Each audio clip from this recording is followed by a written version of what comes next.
enlightened presence. We're talking about things like transforming anger, sadness, and fear.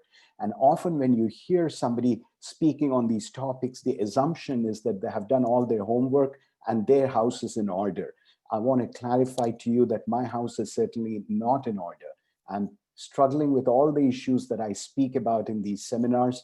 And the only reason I do that is that I have a profound love of my own voice and also a tremendous desire to communicate.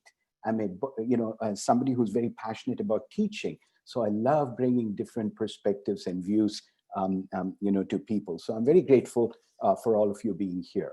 So I want to begin by talking a little bit about the topic itself. We said transforming anger, sadness, and fear into awareness.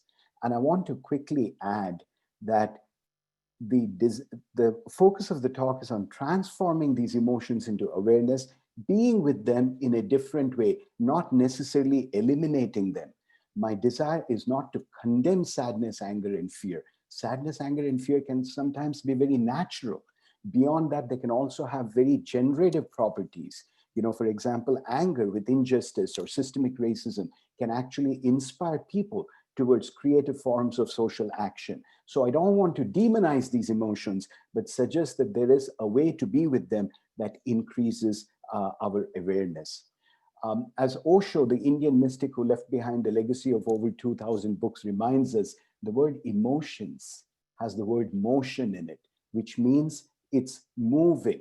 There's a level of movement connected with emotions. They're not permanent and they keep on changing. Think about it this way. You're angry, then you're sad, then you're loving, then you're compassionate, and then you're overwhelmed, and then you're anxious. Often within the course of a few minutes, we might experience such a broad set of emotions, underscoring the point that they are in motion. It's our inner life. It's like the seasons are changing outside and it goes from sunshine to rainfall to snow. In the same way, our inner weather is also constantly evolving. And if you think of our emotions as a garland, it's almost like each of the flowers on the garland represents an emotion. So sometimes anger is flowering in your garland, sometimes sadness, sometimes love, sometimes compassion. So all of these emotions may flower on your garland. But as Osho reminds us, there is something that's holding the garland together. And if you really look at it, even though the number of emotions that we might go through in a day are so many, there is perhaps an invisible thread that is holding all of them together. And our search in this conversation today, in this session today, would be to start looking at that invisible thread that holds it all together, at the very core of our being.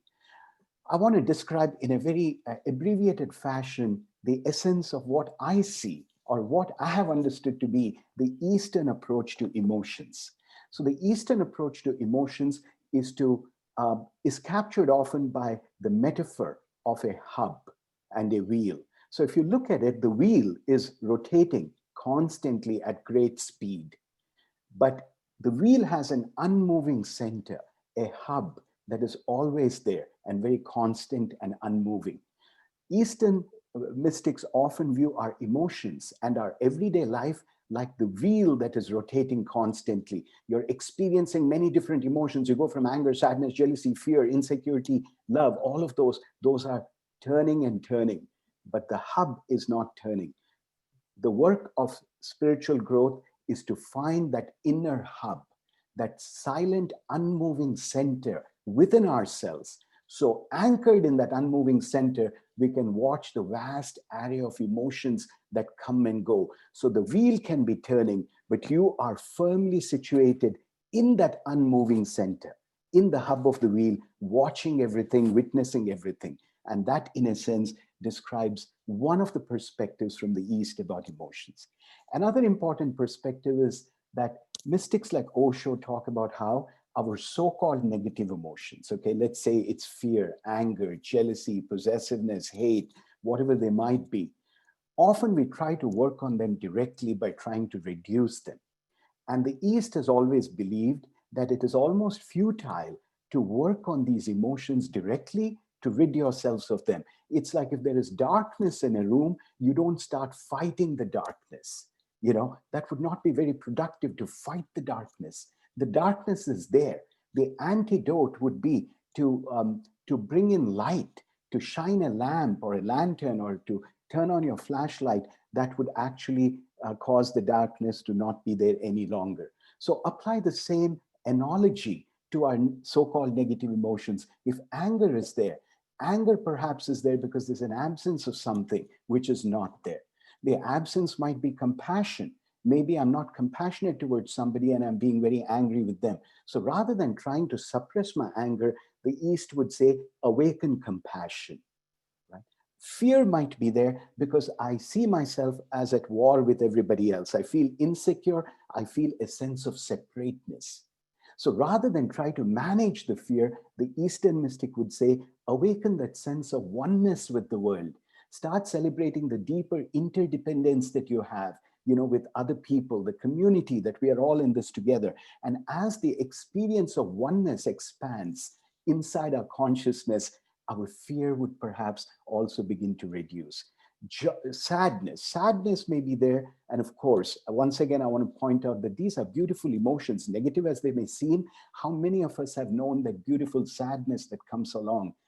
It's sometimes a wistfulness, a nostalgic wistfulness. Music can bring it out. So we can celebrate the sadness, but we can also recognize that when sadness becomes unmanageable and excessive, perhaps there's an absence of our ability to celebrate life, to feel grateful for the things that we have.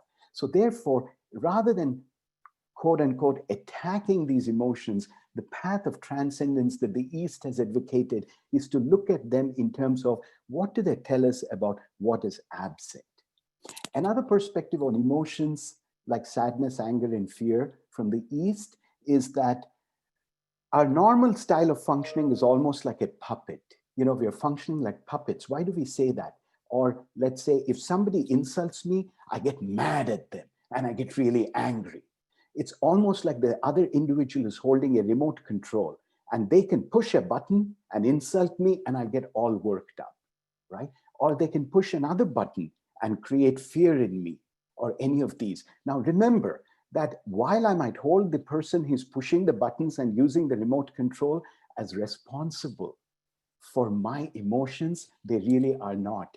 They are pushing buttons, but they cannot activate any emotion within me that is not already there. It's almost like I cannot possibly use a remote control to access a channel on a TV if it's not part of my package, right? If I'm not subscribed to the channel, I cannot find it. In a similar way, the East always reminds us to move from reactivity to responding. Reactivity is where my emotions are controlled by others. They can push a button and I get all angry. They can push another button and I become all loving. How do I get to the place where I have found the inner hub, the center, the unmoving center of the wheel of life, such that I am able to respond rather than react to anything that other people say? Yet another aspect about emotions is the challenge that we have to deal with the non-accepting mind. And this is a subtler point, that often our non-accepting mind, which is often condemning everything, judging everything, is the root of our emotions, particularly emotions like anger or, the so-called negative emotions. Accepting our emotions and allowing ourselves the luxury and the freedom to feel them deeply is really a fundamental step in being able to experience them and release them and work through them. Too often what happens, as happened in my life, is that these unpleasant emotions cause us to flee from them. I mean, we flee from our unpleasant emotions because it seems like very threatening to be in the presence of our own anger, to be facing it, to be confronting it, to be facing our own sadness and our fears. And often what we do is, in a knee-jerk fashion, we flee from allowing ourselves to experience these emotions. And that's when they get trapped within. And that's when they become a chronic state. And if we can accept our emotions, rather than demonize them, rather than seeing sadness, fear, or anger as bad, we have access to a much richer life. How often do we tell ourselves, I should not feel sad? And the mind often tells us, This should not be. You should not be angry. You should not be sad. And what happens at that moment is the problem starts, because we start denying something that is very real as an experience, that is really there. For example, many of us tell ourselves to be very positive all the time. And you will notice, and I have noticed this in my own life at times when I was trying to be positive, as well with people who take a lot of pride in being positive. If you scratch the surface of that cosmetic positivity, you will find a tremendous amount of negativity inside. The person who's very proud of being a positive person often the pendulum can swing to the extreme and become a negative person. And the reason this might be happening is if I see myself as a very positive person and I'm forcing myself to be happy and positive all the time, I have become like the metaphoric ostrich, burying my proverbial head in the proverbial sand, not wanting to witness emotions that appear disagreeable, emotions that appear disturbing. I have a self-image of myself as a happy, positive person. And if I'm experiencing a deeper level of negativity, I may try to suppress that. And in that act of suppression, those suppressed emotions don't go away, they just get bigger and bigger. So often a mask of positivity can conceal a tremendous amount of negative energy. The next point I want to talk about a little bit that we often underestimate in the role of emotions like anger, sadness, and fear are the unconscious forces. The unconscious forces that are there within us. You know, the credit goes to Sigmund Freud in reminding us or discovering the mechanisms of the unconscious mind. And of course, many pessimistic people might say almost 99% of what we do is driven by unconscious forces. For example, I might lose my temper on a child and yell at the child or hit the child. Of course, to see myself as somebody who has a temper problem may be very threatening to my self-image. I may use what Freud would call rationalization. I might decide, I did it for the good of the child. You know, I have to discipline the child and I'm teaching him how to be disciplined. Rationalization is a mechanism where we substitute an acceptable motive for an unacceptable motive because the unacceptable motive is so unacceptable to us. So notice how in using the defense mechanism that Freud talks about, we are distancing ourselves from our emotions. Another common Freudian defense mechanism is called displacement. And we, I think, touched upon it in the previous session. Displacement is where we keep displacing our emotions rather than allowing ourselves to feel them deeply. So if my boss insults me at work, excuse me, I apologize. If my boss insults me at work, I cannot insult him back because there might be terrible consequences to my relationship with him. So I carry the anger with me. I unburden it perhaps on my son, on my spouse, who then, reacts angrily to my son because she's bottled up the anger, and he might react on the cat or the dog. In this way, we are passing on emotions.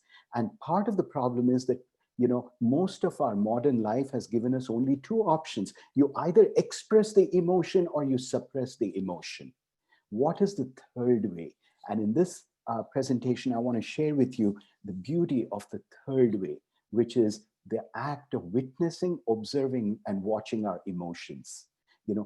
Being able to watch them, observe them, and experience them, rather than just dump them on somebody or suppress them. Either of those would be unsatisfactory alternatives. From Indian parables, we have the story of Akbar, who was a seemingly very enlightened emperor in India. And he had somebody who worked in the court for him, a man of infinite wisdom called Birbal. So there is this parable of how Akbar lost his temper one day and slapped Birbal on the face, across the face. Now, Birbal was a wise man. He did not retaliate and hit Akbar back. Akbar is the emperor, so he doesn't want to do that. Instead, he wanted to teach Akbar a profound point that could begin a spiritual awakening. So what did he do? He turned around and slapped the person standing next to him and said, "Pass it on with no returns." And the gentleman standing next to him slapped the person standing next to him and said, "Pass it on with no returns." And then a couple of weeks elapsed and nobody knew what was happening. One day, Akbar crawled into bed at midnight and his wife slapped him right across the face, because that slap, the parable goes, had traveled all through the city of Delhi. and made its way back to Akbar. And the parable is often used to awaken a deeper understanding that when we express and dump our emotions on others in an unmindful fashion, we may be relieving ourselves of the burden that we're carrying of that emotion, but by passing it on like this, we create a chain of events that is then unleashed and then comes back to bite us in the back. How often have we seen this, right? And we see a high level of anger that is circulating around that keeps coming back. But whenever we express the anger in an unmindful way, without being watchful and aware and attentive, in a very reactive way, we risk unleashing a set of forces that can then circle the entire universe and come back to bite us in the back. There are other defense mechanisms that Freud talked about. One of them is projection. Like, for example, if I'm feeling a tremendous level of hatred towards other people, I may not want to see myself as a hateful person. So my unconscious mind performs a trick on me. It's called projection, where I see everyone else is hating me. So the operations of the unconscious are extremely fascinating. And while many of us think that we have a conscious mind capable of making decisions, and we have kind of pursued the model of the rational executive mind as the basis of all action, many social scientists and mystics caution us. They would tell us, don't be so sure about why you're doing what you're doing. 99% of what you do and why you do it is hidden from your own view. And if you think you know what it is, you might just be engaging in self-deception. So one of the steps that I would recommend is for us to open ourselves up to the beauty of our unconscious mind. Once again, not to demonize it. It might be trying to trick you at every stage, but it is doing so with a positive intent to protect you from seeing what might be going on inside. But if you can come to a deeper space of self-acceptance, of loving and accepting yourself who you are, then whatever is going on in your unconscious is not going to cause you tremendous disturbance or destabilization. You'll say, okay, I have this tremendous hatred within me, and I'm seeing that it's playing itself out in this situation. If you're not wedded to, married to the self-image of yourself, and often the self-image gets in the way of being able to see not only ourselves, but other people for who they are. The factory of the mind produces our emotions. And I want you to consider this just for a moment. Our mind is like a factory. It's like a mechanism. Osho describes it as a record player, or he calls it a gramophone record player. So like, for example, I could choose and play some happy music, or I could change that to some sad music, or I could change it to some music that brings up a lot of raw energy, aggression, and hatred. Notice that the record might change, the vinyl record that I choose to play might change, the music might be changing, but the record player is constant. And therefore, many Eastern mystics have said, rather than go out, and start focusing on everything outside, our so-called negative emotions and our emotional life offers us an enormous opening, an opportunity, a potential for awakening to go within and discover this mysterious human mind, and how, like a mechanism, like a factory, like a record player, it's constantly producing different emotions. How is it doing? It is doing as a result of the interpretations that it is producing. Notice in how many situations our emotions change based on the interpretations that are produced. My wife, Jessica, was giving me an example from her coaching experiences where they talk about how somebody comes late to a meeting and you can get angry that they're late to the meeting because you've interpreted their lateness as a sign of disrespect to you. So you could get all ego involved and see lateness. Perhaps you could interpret that totally differently. Perhaps you had a lot of stuff on your meeting agenda, and the agenda point that this person represented was not something you could accommodate. Perhaps you can be relieved that they were not there. I cannot tell you how many meetings I missed that the people at the meeting are relieved that Parab didn't make it to the meeting. Perhaps we were lucky he did not have it on his calendar. So people can feel grateful or angry. It's all about interpretations. Recently, I had an interesting experience teaching in Cam Hall in Baldwin Wallace, where the sound insulation from one room to the other is not very good. So I had this recurring experience of a professor who seemed so annoying to me in the neighboring room, in the room next door, speaking so loudly that my students weren't able to hear a word of what he was saying. And I was getting all worked up by this experience. And I kept having to raise my voice and talk above his voice. You know, the acoustics were not good.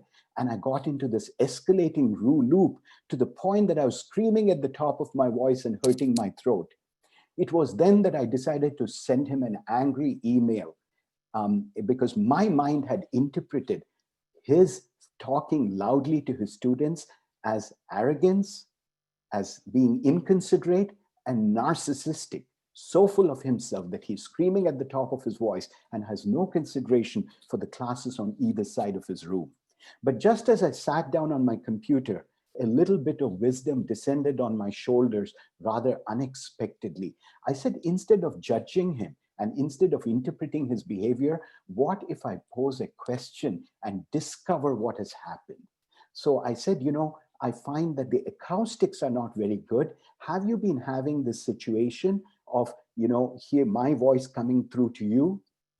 And then he said, yes, Param, I have had to scream at the top of my voice because you have been speaking so loudly. My students can barely hear you. And in a moment, I saw the whole system of escalation unveiled before me. Here I am deciding he's speaking loudly and I raise my voice. And then his students can't hear him, so he has to raise his voice one notch. And now I have to raise my voice because he's too loud. And soon we are, you know, it's a revolution of rising escalation, you know, in terms of how we are speaking, and neither of us can hear us. A very simple example of how the factory of our mind is constantly producing interpretations, and those interpretations lead to various kinds of emotions. Well, I have another 5 to 7 minutes, and in the remaining time that I have, I want to focus on anger. And I've decided to focus on anger because I don't know if you agree with me. I hang out a lot on social media, and one of the dominant emotions that I feel for quite some time in American society at this time is tremendous anger. By a show of hands, how many of you would agree that you are inhaling and seeing a lot of anger, you know, in respect of many issues? Excuse me. Thank you. At least assures me that I'm not all by myself on an island. And the number of issues that people are arguing about, I just, you know, went on Facebook for 2 minutes and went into my feed and I saw the things being debated. There are multiple battles going on race, on politics, on global warming and the environment, on mask, to mask or not to mask, to vaccine or not to vaccine, healthcare, you know, policy, police reform, economic policy, military spending. I could identify like 10 topics on which people are talking. And it just seems to me that the cloud of anger has become so much that all these are matters of, you know, of public policy that and of our own social awakening. Instead of being able to have any kind of dialogue, it is camps are just demonizing each other. So it's almost like we have a societal level escalation of anger. So I want to use the example of anger. I'm also choosing anger for another reason. Truth be told, I had an anger problem myself through much of the early part of my life until I discovered the writings of Osho and became very intrigued by his approach to healing from anger. I was emotionally abusive to so many people who were near and dear to me. But so I have a special interest and a little bit of personal experience in navigating, you know, the roller coaster of anger and healing from anger.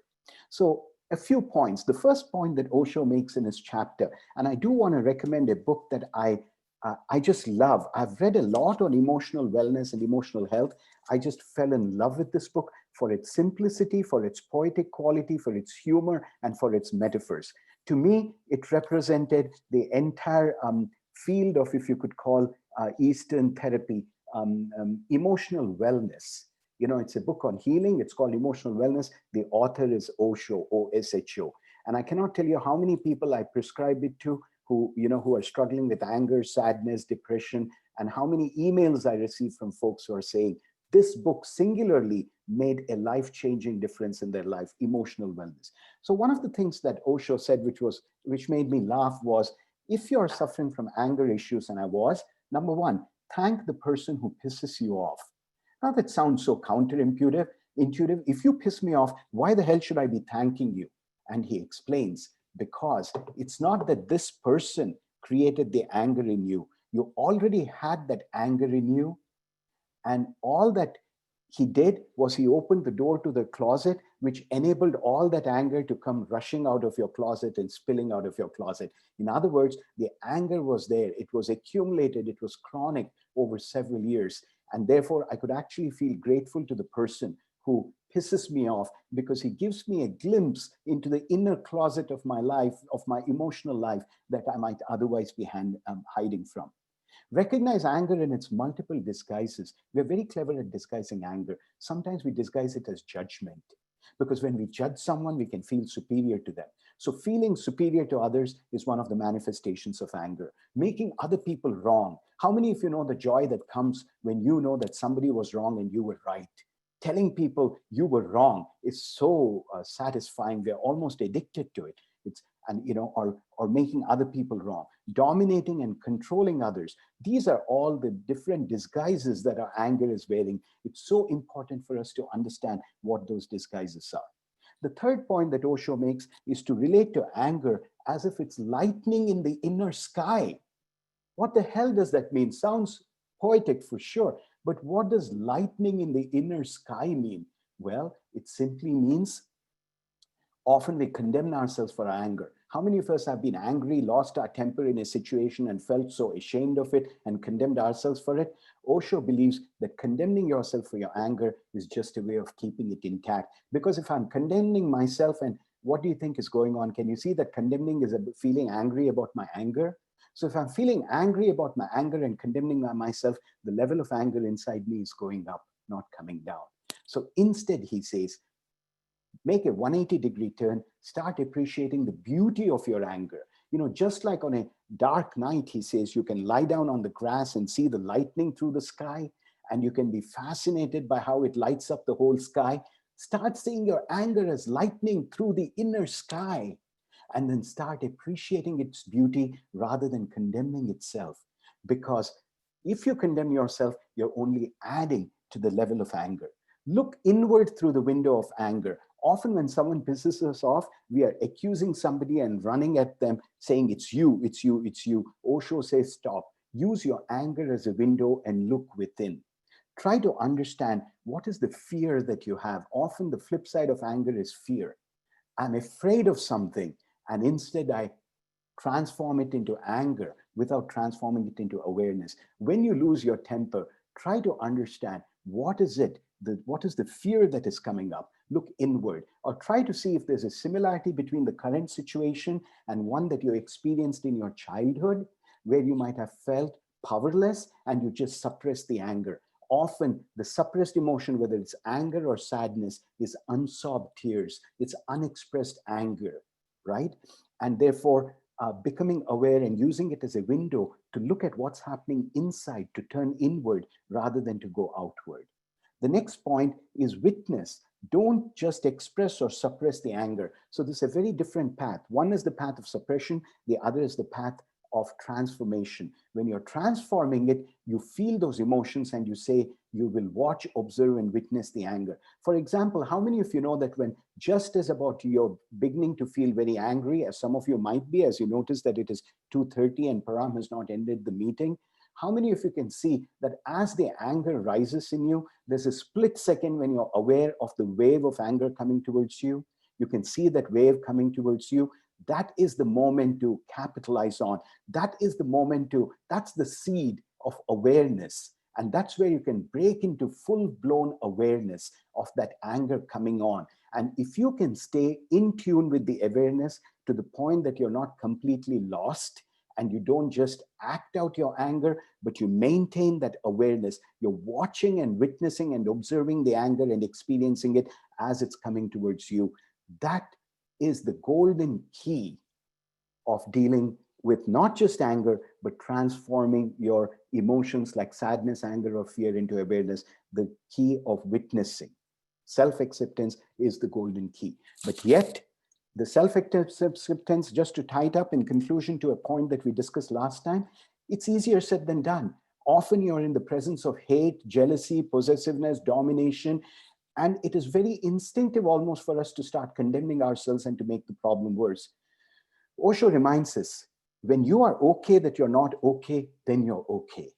When you're okay that you're not okay, then you're okay. So whatever it is that you might be going through, you can stop the condemnation at that point. It's otherwise, if I'm sad and I'm okay that I'm sad, I'm okay. But if I say it's not okay for me to be sad, I'll start creating a new problem by suppressing the sadness or running from it. And then I'll say, that's not okay for me to suppressing the sadness and running from it. And I'll say, that's not okay. So we have a multi-layered non-okayness that comes up within us. And we fall into this trap. Just to accept ourselves, says Osho, and love ourselves for who we are and for who we are not. And to approach life with as an opportunity for constant celebration. To feel grateful and whenever we have a little expansion in our awareness, makes this journey so beautiful. So as a leading recommendation, once again, Emotional Wellness is the book by Osho, O-S-H-O. I recommend it wholeheartedly as one of the finest books, to me at least, on this subject. I'm very grateful. It is 2:30. We're all here, actually 2:32. So I want to thank each one of you for making time. And I know that I just like to provide a few minutes of silence or questions or comments. No pressure.